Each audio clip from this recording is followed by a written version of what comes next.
नमस्कार मित्रांनो, घरोघरी मातीच्या चुली या मालिकेच्या आजच्या भागामध्ये जानकी आता रात्री झोपण्यासाठी अंथरूण टाकते. मग तेवढ्यात ऋषिकेश येतो आणि ऋषिकेश जानकीवरती भयंकर चिडलेला असतो. मग त्याच्यानंतर ऋषिकेश जानकीच्या जवळ झोपत नाही. तो तिकडनं त्याचे कपडे घेतो आणि बाजूला कपडे अंथरून तिथे झोपतो. जानकी आता ते सगळं पाहत असते. जानकी ऋषिकेशला आवाज देते, पण मात्र ऋषिकेश जानकीचं काही ऐकत नाही. तर मग त्याच्यानंतर जानकी सुद्धा शांतपणे झोपायला जाते. मग आता ओवी लगेच जानकीला म्हणते की आई बाबा अजून सुद्धा तुझ्यावरती चिडलेले आहे ना. ओवीने आता ऋषिकेशचं वागणं सगळं पाहिलेलं असतं आणि त्याच्यामुळे तिला समजलेलं असतं.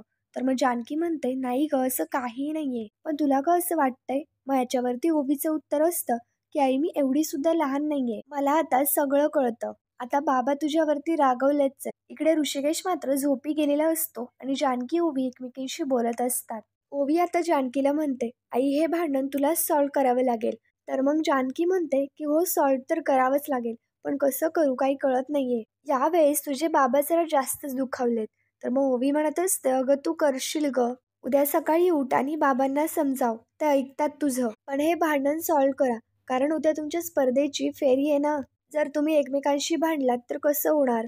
तर मग आता जानकी म्हणत असते ओवी मी नक्की प्रयत्न करेल आणि स्पर्धेची काळजी अजिबात करू नको, आम्ही एकदम छान खेळू. आता तू झोप, बाबा उठतील. जानकी ओवीला झोपायला सांगते आणि मग त्याच्यानंतर ती सुद्धा पडते. त्यानंतर आता इकडे दुसरीकडे सारंग सुमित्राला म्हणत असतो की तू त्या सावत्र मुलाला वाचवण्यासाठी तुझ्या या सख्या मुलावरती हात उगारलास. सुमित्राने मारल्यामुळे सारंग सुद्धा अतिशय चिडलेला असतो. सारंग आता ओरडत म्हणतो तुझ्या त्या सावत्र मुलाने आपली कंपनी उद्ध्वस्त केली आणि तो येणार नाहीये हे घर वाचवायला. आता सारंगचं हे सगळं बोलणं पाहता ऐश्वर्या डोक्यालाच हात मारते, कारण सारंग आता बोलता बोलता सगळं काही बरळणार असतो. मग त्याच्यानंतर सुमित्रा म्हणते घर वाचवायला म्हणजे. तर मग सारंग सांगून टाकतो की आई या कंपनी बरोबर घर सुद्धा गहाण आहे. हे ऐकल्यानंतर तर सुमित्रा, सारंग, नाना यांच्या सगळ्यांच्या पायाखालची तर पूर्ण जमीनच सरकते. आता इकडे ते सगळं पाहता ऐश्वर्या स्वतःशीच म्हणते या डिसेक्टिव्ह पीसचा मेंदू लहानपणीच गंजलाय वाटतं. आता याला नानांसमोर बोलायची काय गरज होती. तसंही हा म्हातारा त्यांच्याच बाजूने. आता आणखी ड्रामा होणार. मग आता हे सगळं ऐकल्यानंतर नाना लगेच आता पॅनिक होऊ लागतात आणि सारंगला सांगू लागतात की घर विकलं म्हणजे. सुमित्राला सुद्धा या गोष्टीचा भयंकर त्रास होऊ लागतो. मग त्याच्यानंतर आता सौमित्र इकडे नानांकडे येतो आणि त्यांना समजवण्याचा प्रयत्न करत असतो.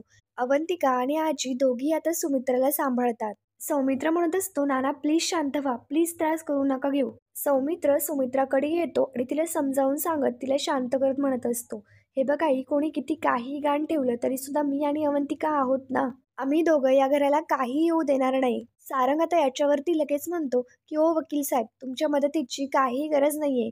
आम्ही गाण ठेवलंय ना, मग मी आणि ऐश्वर्या श्री आणि सौ मोशी स्पर्धा जिंकू आणि हे घर सोडू. आलं का तुझ्या लक्षात. अवंतिका लगेच म्हणते कमाल आहे ना. आता हे कसं झालंय माहिती का, एखाद्याला आजारपण स्वतःच द्यायचं आणि स्वतःच औषध शोधायला जायचं. नानांना आता याचा विचार करता खूप त्रास होत असतो आणि नाना ओरडत असतात. तर मग आता सौमित्र नानांकडे येतो आणि त्यांना शांत करत म्हणत असतो की नाना शांत व्हा, मी म्हटलं ना की करायला काही नाही होणार. सारंग म्हणत असतो ओ दादासाहेब, तुम्हाला एकदा सांगितलेलं समजलं नाही का, मी काही येऊ देणार नाहीये घराला. सुमित्रा आता ओरडत लगेच म्हणते मग ही अक्कल तुला घर गहाण ठेवताना का नाही आली. अरे हे घर म्हणजे आमचं सर्वस्व आहे, तुमचा अभिमान आहे. घर गहाण ठेवताना एकदाही आम्हाला विचारावंसं नाही वाटलं का तुला. इतका सहज कसा काय तू हा निर्णय घेतलास. सौमित्र आणि अवंतिका हे दोघेही खूप टेन्शनमध्ये आलेले असतात, पण मात्र सारंगला याचं काहीही वाटलेलं नसतं. सारंग सुमित्राकडे येतो आणि तिला म्हणतो की तुला एक विचारू का, तुला नक्की कसला राग आलाय. ऐश्वर्याच्या सांगण्यावरून मी जानकी वहिनीला घरी बोलवलं त्याचा राग आलाय, की मी घर गहाण टाकलं त्याचा राग आलाय. तर मग आता सुमित्रा म्हणते तू जे आत्ता हे बोलतोयस ना, त्याच्या प्रत्येक शब्दाचा मला राग येतोय. अरे आम्हाला विश्वासात न घेता तू घर कसं काय गहाण टाकलंस. घर गहाण टाकताना तुला सध्या आपल्या आई वडिलाला विचारावं सुद्धा नाही वाटलं का. मग आता सारंग सांगतो की पर्याय नव्हता माझ्याकडे. सुमित्रा आता म्हणते का वेळ आली अशी आपल्यावर. याच्यावरती सारंग बोलतो की हे वेळ तुझ्या ऋषिकेशने आणली आपल्यावर. कळलं ना सगळ्यांना, आलं का लक्षात. सारंग आता नानांकडे येतो आणि त्यांना म्हणतो की तुमच्या ऋषिकेशमुळे झालंय हे सगळं, कळतंय का तुम्हाला. त्याने सगळ्या शेतकऱ्यांना आमच्या दोघांविरुद्ध भडकवलं, आपल्या कंपनीला मिळणारं कमिशन बंद केलं. एवढंच नाही, त्यांनी स्वतःचं नवं ॲप सुरू केलं आणि त्यामुळे आपल्या कंपनीचं केवढं मोठं नुकसान झालंय याची काही कल्पना आहे का तुम्हाला. आणि तुला आई माहिती आहे का, आपलं एक महत्त्वाचं कॉन्ट्रॅक्ट त्याने रद्द करून टाकलं. आणि सांग मग मी काय करणार होतो. त्या क्षणी मला जे योग्य वाटलं, जे मला पटलं ते मी केलं. आणि आई मी हे सगळं आपल्या कंपनीसाठी केलं. आणि यामध्ये तुम्हाला माझी चुकी वाटलीये, मला ना कोणीही समजून नाही घेत. सारंग रडत असतो. ऐश्वर्या लगेच सारंगकडे येते आणि त्याला शांत करत म्हणते की सारंग असू द्या, मी आहे ना, मी घेते ना तुम्हाला समजून. आणि इथून पुढे सुद्धा मीच तुम्हाला समजून घेणार. तुम्ही प्लीज आधी शांत व्हा. असं स्वतःला त्रास नका करून घेऊ. ऐश्वर्याचं हे सगळं नाटकं बोलणं सौमित्र, अवंतिका, सुमित्रा यांच्या सगळ्यांनाही कळत असतं. तर मग ऐश्वर्या आता सारंगला म्हणत असते, अहो यांना काय कळणार आहे, बाहेर किती कठोर कॉम्पिटिशन सुरू आहे, यांना काय माहितीये. सारंग, जर माझ्या दादांचा आपल्याला सपोर्ट नसता ना, आपण अशी इथवरती मजल मारलीच नसती. आता ऐश्वर्या म्हणत असते, यांना नाही कळणार आपण असं का वागतोय ते. तर मग सुमित्रा म्हणते, नाहीच कळणार तुम्हाला. कारण एकत्र कुटुंबात राहत असताना फक्त एकट्यावरती नाही तर सगळ्या कुटुंबावरती संकट येतं. आपला बिझनेस बुडाला तर आपण रस्त्यावरती येऊ. या मूर्ख भीतीपायी तू घरच्या सगळ्यांनाच रस्त्यावरती आणलंस. ऐश्वर्या म्हणत असते, अहो मग मी आई काय करणार होते. मोठं काहीतरी मिळवायचं म्हटल्यानंतर सगळंच टेकाला लावावं लागणार ना. मुळात मी हे सगळं तुम्हाला का सांगतेय, कारण तुम्हाला यातलं काही नाही कळणार. कारण तुम्हाला या घरात सगळं ऐतं मिळतं. समोरचे एवढे घाणेरडे डावपेच खेळत आहे तर आपण हातावरती हात देऊन शांत का बसायचं. सौमित्र, अवंतिका, सुमित्रा हे आश्चर्याने ऐश्वर्याचं बोलणं ऐकत असतात. सौमित्रला तर तिचा एवढा राग आलेला असतो की आत्ता जाऊन ऐश्वर्याच्या एक कानाखाली टेकवेल. ऐश्वर्या आता म्हणत असते, तुम्ही कोणीही राग मानून घेऊ नका, कारण चांगलं वागून काहीही होणार नाहीये. आणि ही स्पर्धा चांगल्यापणाच्या जोरावरती आपण जिंकूच नाही शकत. आणि म्हणून आम्ही हे सगळं केलं. आम्ही या घराला वाचवायला सगळं केलं. आणि डोंट वरी, ही स्पर्धा आम्हीच जिंकू आणि हे घर, कंपनी आम्हीच वाचवू. नाना लगेच आता ऐश्वर्यावरती चिडतात आणि त्यांच्या हातातला रुमाल रागात तिला फेकून मारतात. सारंग लगेच आता समोर येतो आणि ऐश्वर्याला घेऊन लगेच तिकडनं निघून जातो. ऐश्वर्याच्या नादी लागून सारंग पूर्णपणे बिघडून गेलेला असतो. आता याच्यानंतर नानांना आणि सुमित्राला खूप त्रास होत असतो. त्यांच्या दोघांनाही खूप वाईट वाटत असतं. तर मग सौमित्रा आता लगेच सुमित्राला सावरतो. मग त्याच्यानंतर ओवी आता तयार होते. जानकी ओवीसाठी दूध घेऊन येते आणि तिला म्हणते की तुझा नाश्ता तयार आहे. मग त्याच्यानंतर ऋषिकेश सुद्धा तयार होऊन आलेला असतो. ओवी आता इकडे जानकीला म्हणते की बाबांना समजाव. तर मग जानकी सुद्धा आता हो बोलते आणि किचनमध्ये निघून जाते. जानकी ऋषिकेशला चहा बिस्किट देत म्हणते की हे घ्या, थोडंसं खाऊन घ्या. पण मात्र ऋषिकेश जानकीवरती खूपच चिडलेला असतो. इकडे ऋषिकेश आता रागातच म्हणतो की ओवी चल, आपल्याला उशीर होतोय.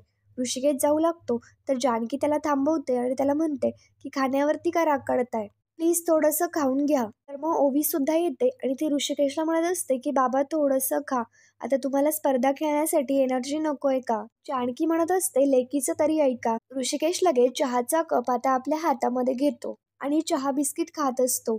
ओवी आणि जानकी दोघी तिथेच असतात. जानकी म्हणू लागते, काल रात्रीसाठी खरंच सॉरी, मी पुन्हा असं नाही करणार. मग आता इकडे ऋषिकेश काहीही ऐकत नाही आणि ओवीला म्हणतो की ओवी माझं झालंय, तुमचं झालं की बाहेर या. आणि ऋषिकेश जानकीचं काहीही बोलणं न ऐकून घेता तिकडनं निघून जातो. ओवी लगेच जानकीला म्हणते की आई बघ ना, बाबा आणखीनच रागावलेत तुझ्यावर. जानकी आता म्हणू लागते, तू बघतीयस ना, सकाळपासून त्यांच्याशी बोलायचा प्रयत्न करतीये पण ते फारच चिडलेत. ओवी म्हणत असते, आई तू परत एकदा ट्राय कर ना भांडण मिटवायचं, कारण आज कोऑर्डिनेशन राऊंड आहे आणि त्याच्यामुळे तुमचं पॅचअप झालंच पाहिजे. नाहीतर मग तूच विचार कर, तुम्ही कसं काय खेळणार. त्यानंतर आता सुमित्रा कालच्या गोष्टीवरती विचार करत बसलेली असते आणि तिला सारंगच्या बोलण्यामुळे खूपच त्रास होत असतो.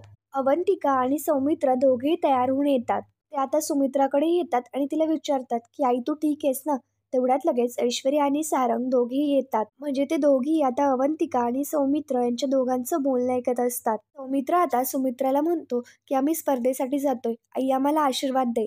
आणि ते दोघी सुमित्राचा आशीर्वाद घेऊ लागतात. सुमित्रा सुद्धा शांतपणे त्यांच्या दोघांनाही आशीर्वाद देते. अवंतिका सुमित्राला म्हणते की आई अहो काल जे काही झालं ना ते विसरून जा. तेवढ्यात आता सौमित्रचं लक्ष सारंगकडे जातं आणि सौमित्र लगेच अवंतिकाला शांत करतो. अवंतिका सुद्धा सारंग ऐश्वर्याला आलेलं पाहते आणि सुमित्राला म्हणते, आई आम्ही येतो, तुम्ही स्वतःची काळजी घ्या. आणि ते दोघेही तिकडनं निघून जातात. सारंग इकडे सुमित्राकडे येऊ लागतो पण मात्र ऐश्वर्या सारंगला थांबवते आणि त्याला म्हणते की सारंग नको त्या गोष्टीमध्ये वेळ घालू नका, आपल्याला वेळेत पोहोचायचंय, तिथे जायला उशीर होईल, चला तुम्ही. आणि ऐश्वर्या सारंगला घेऊन लगेच तिकडनं निघून जाते आणि सारंग सुद्धा लगेच ऐश्वर्याच्या मागे जातो. आता या गोष्टीचा सुमित्राला त्रासच होऊ लागतो. त्यानंतर आता इकडे दुसरीकडे स्पर्धा सुरू होते. त्याच्यानंतर सगळे स्पर्धक तिथे असतात. आता अनाउन्समेंट सगळ्यांचं स्वागत करतात. तर अनाउन्समेंट सांगत असतात की मंडळी, तुम्हाला या स्पर्धेतली थोडीशी गंमत आतली गोष्टी सांगतो, कारण ही स्पर्धा प्रचंड व्हायरल झाली आहे. रस्त्यावरती गल्लीत एकच चर्चा आहे की कुठली जोडी जिंकणार म्हणून. त्याच्यामुळे या स्पर्धेचा TRP जबरदस्त वाढलेला आहे. त्याच्यामुळे या स्पर्धेसाठी जोरदार टाळ्या. त्याच्यानंतर आता ते तिसरा राऊंड खेळणार असतात. तिसरा राऊंड म्हणजे कॉर्डिनेशन राऊंड. सौन बरोबर आपण पहिली फेरी खेळलो, दुसरी फेरी आपण स्त्री बरोबर खेळलो, आता आपण स्त्री आणि सौ हे दोघे एकत्र खेळणार आहे. मग त्याच्यानंतर आता इकडे ऋषिकेश मात्र जानकीवरती चिडलेलाच असतो. तो जानकीकडे साधं पाहायला सुद्धा तयार नसतो, तिच्याबरोबर बोलत सुद्धा नसतो. जानकी ऋषिकेशला समजवण्याचा खूप प्रयत्न करत असते, पण ऋषिकेश काय ऐकतच नसतो. त्याच्यानंतर मागच्या फेरीचे विजेते ऋषिकेश आणि जानकी होते. मग त्याच्यामुळे ते अनाउन्समेंट त्यांच्या दोघांना विचारतात की नंबर 7 सांगा की कॉर्डिनेशन म्हणजे काय. पण ऋषिकेश आणि जानकी यांच्या दोघांनाही माहिती असतं, पण मात्र ते दोघेही शांत बसतात. तर मग तो अँकर म्हणतो, हरकत नाही, मी सांगतो. आता कॉर्डिनेशन म्हणजे काय. आता आपला नवरा घाईघाई कामावरती चाललाय, आता तो काहीतरी विसरलाय आणि तो बायकोला हाक मारतोय. मग त्याच्यानंतर नवरा काहीही न बोलता बायको त्याच्या हातावरती रुमाल ठेवते. याला काय बोलतात, दॅट इज कॉर्डिनेशन. तर एवढंच नाही, बायको आता किचनमध्ये काम करते आणि ती पीठ मळत असताना हळूच तिची केसाची बट पुढे येते. तर मग नवरा काहीही न बोलता ती बट मागे घेतो. याला सुद्धा म्हणतात कॉर्डिनेशन. आणि याचा विचार करता सगळेच कपल खूप हॅपी असतात. म्हणजे तिच्या मनात असताना एखादी गोष्ट आपण स्वतः करणे, याला म्हणतात कॉर्डिनेशन. आणि याच दोघांसाठी जोरदार टाळ्या व्हायला पाहिजे. त्याच्यानंतर आता इकडे ते अँकर सांगत असतात, हेच कॉर्डिनेशन खूप महत्त्वाचं असतं.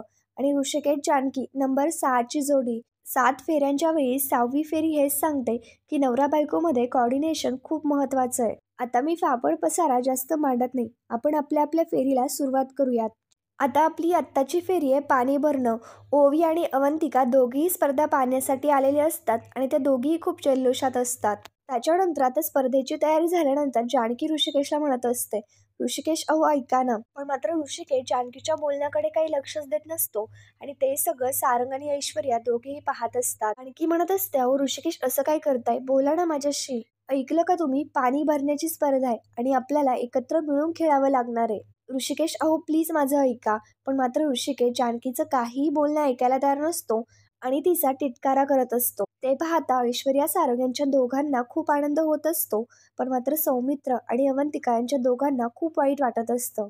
ऐश्वर्या आता स्वतःशीच म्हणते, या राजा राणीचा काय बँड वाजवलाय, भांडा आणखी. आता हे दोन्ही जोडी लुझर ठरणार. कालपर्यंत पहिले आला होतात ना तुम्ही, आज सुद्धा पहिलेच या, पण मात्र शेवटून. त्याच्यानंतर आता अँकर सांगत असतात, या तिसऱ्या राऊंडमध्ये या 6ही जोड्यांना 6 ड्रम दिलेले.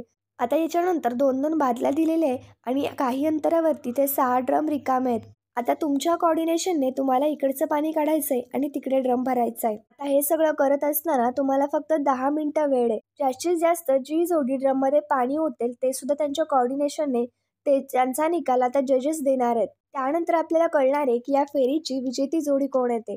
मग त्याच्यानंतर जानकी आता इकडे लगेच ऋषिकेशला म्हणते, अहो ऋषिकेश आपण हा गेम तर आपण असं जिंकू शकतो.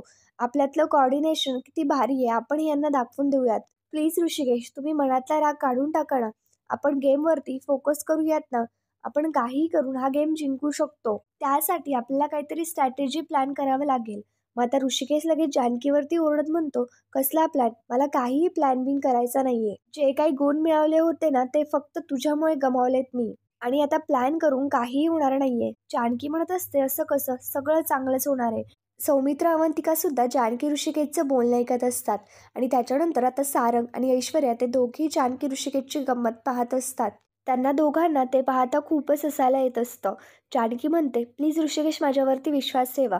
पण मात्र ऋषिकेश चिडत म्हणतो, ते सोडून बोल आता जानकी तू. जानकी ऋषिकेशला समजवण्याचा पुरेपूर प्रयत्न करत असतात. त्याच्यानंतर जानकी म्हणते की हे बघा ऋषिकेश, असं काहीही नका बोलू आणि मला असं तोडून का बोलताय. मी माझी चुकी मान्य केली आहे ना. मला खरंच जे काही झालंय त्याच्याबद्दल पश्चाताप आहे. मी फसले आणि त्याच्यामुळे गुण गेला. आता जे झालंय ते मी नाही बदलू शकत, पण जे होणार आहे ते मात्र मी नक्कीच बदलू शकते. आणि त्याच्यासाठी ऋषिकेश मला तुमची साथ लागणार आहे. आपण आता हे सगळं बदलू शकतो. आपण दोघंही नेहमी म्हणतो ना, हात नाही छोडना साथ नाही छोडना. आणि मग आत्ता आपल्यासाठी ती वेळ आली आहे. ऋषिकेश, हा राऊंड धरून आणखी 5 राऊंड आहेत. आपण हे सगळे राऊंड जिंकू शकतो, सगळे गुण मिळवू शकतो. पण आपण एकत्र ठरवलं तर.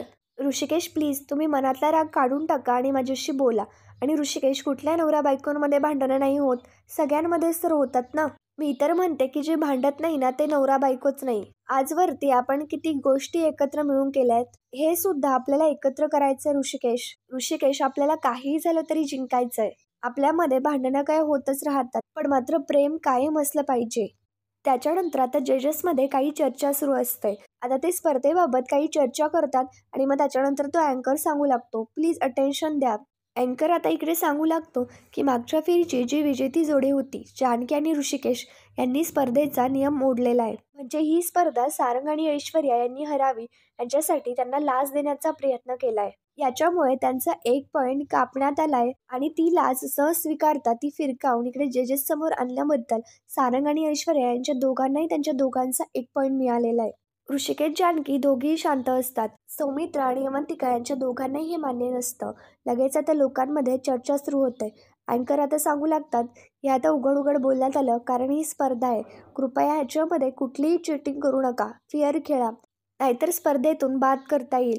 मग याच्यावरती आता ऐश्वर्या लगेच उठते आणि बोलू लागते की सर, करेक्ट आहे हे सगळं, तुम्ही अगदी बरोबर बोललात. आयुष्यामध्ये चिटिंग करून पुढे जाताच येत नाही. मग त्याच्यानंतर बाकी कपल्ससुद्धा म्हणू लागतात की मला असं वाटलं होतं की जानकी आणि ऋषिकेश खूप मेहनत करून हा गेम जिंकतायत, पण मात्र हे तर सरळ सरळ बेईमानी करतायत. तर मित्रांनो, पुढील भागामध्ये आपण पाहणार आहोत, जानकी ऋषिकेशला सांगत असते, अहो तुम्ही चिडावं, तुमचा रागावावा हेच सवय त्या ऐश्वर्याला, जेणेकरून आपल्या हातून चूक व्हावी. ऋषिकेश जानकीवरती चिडत म्हणतो की चूक तू केलीयस आणि त्याची शिक्षा आपल्याला भोगावी लागतीये. आता खड्ड्यात गेलं हे सगळं. तर त्याच्यानंतर राऊंड सुरू होतो. ऋषिकेश काही जानकीकडे कॉर्डिनेशन म्हणून बादली देत नसतो. मग जानकी आता पाण्याची बादली घेत ऋषिकेशला म्हणत असते, हे बघा ऋषिकेश, ऐका माझं, आपल्याला एकत्र खेळावं लागणार आहे. जानकी ऋषिकेशला समजवण्याचा खूप प्रयत्न करत असते, पण मात्र ऋषिकेश काही जानकीचं काही ऐकत नसतो. जानकी ऋषिकेशला समजावत असते. तेवढ्यात ऋषिकेशचा धक्का जानकीला लागतो. जानकीच्या हातातलं पाणी सगळं खाली सांडतं. तिची बादली सुद्धा खाली सांडते आणि जानकी खाली पडायला लागते. तेवढ्यात लगेच आता ऋषिकेश तिला पकडतो. तर मित्रांनो, पुढील भागांच्या डेली अपडेटसाठी आमच्या शिव मराठी या चॅनलला लगेच सबस्क्राईब करा. थँक्यू.